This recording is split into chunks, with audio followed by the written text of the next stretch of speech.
Wala na akong oras. Tatapusin ko siya at itatago kong katawan niya para hindi makita ng hari.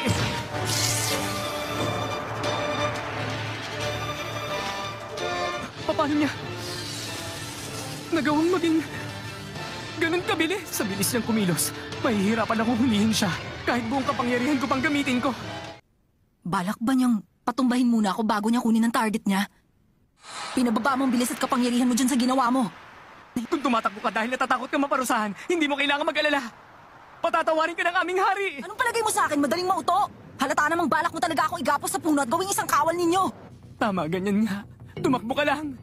Ilayo mo siya sa hari. Yun talagang gusto kong mangyari. Alang-alang kay Gon. At sa misyong ito, hindi ko siya hahayaang mapunta sa kalaban. Ano bang gusto niyang mangyari? Ibaba mo ko. Ha?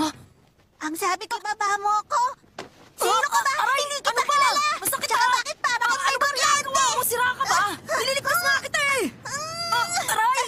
Sinungaling ka. Nang ipaliwanag ang sitwasyon kong ganun. Muntik na sana. Bakit? Bakit parang hindi ako yung inaasinta niya, kundi itong dala kong babae?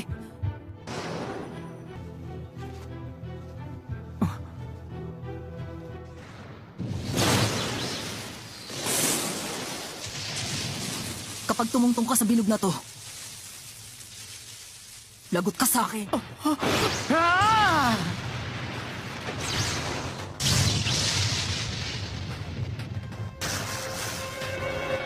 Kuryente?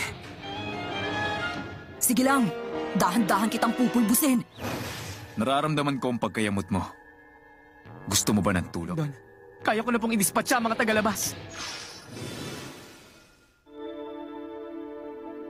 Parang may hindi tama.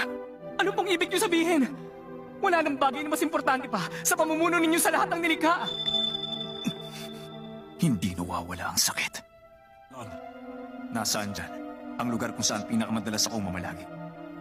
Hindi maaari. Naiwan pa ron ang tabla at mga piraso ng gunggi. Kailangan kong tanggalin agad ang lahat ng yon. Sumuko na lang ba siya?